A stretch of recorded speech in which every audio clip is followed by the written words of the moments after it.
ప్రశ్నలు వేస్తాను, సమాధానం చెప్పాలి. నేను కాదు, పిల్లలతో చెప్పిస్తా. మొదటి ప్రశ్న, అడుగు. వెన్న గిన్నె ఎండలో పెడితే ఏమవుతుంది? అదిగో వెంటనే చెప్పేశారు వాళ్ళు. కరిగిపోతుందంట. అవదు. కరిగి నెయ్యి అవుతుంది. అవదు. పెరుగు అవుతుంది. అవదు. మజ్జిగ అవుతుంది. అవదు. లస్సీ అవుతుంది. అవదు. మరి ఏమవుతుందిరా? కుక్కొచ్చి నాగిపోతుంది. అనయ్య అక్కడ కుక్క ఉందని నువ్వు చెప్పలేదే. ఆడ కుక్క ఉంది, అది నాకు దాని ముద్దును తుడువు, ఇవన్నీ చెప్తారా పాపా?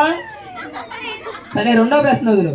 రెండో ప్రశ్న, ఏపీఎస్ ఆర్టీసీ బస్ ఎలాగెళ్తుంది?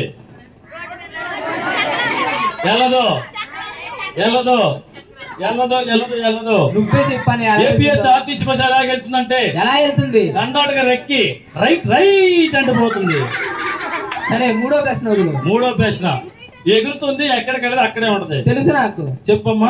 ఎగురుతుంది, ఎక్కడికి వెళ్ళదు అక్కడే ఉంటుందంటే ఇంట్లో మా మామ. ఇంకో జెండా అబ్బాయి చెప్పాడు, చెప్పండి కొట్టాడు అబ్బాయికి. ఇలాంటి చెప్తుంటారు అప్పుడప్పుడు. మన జాతీయ జెండా.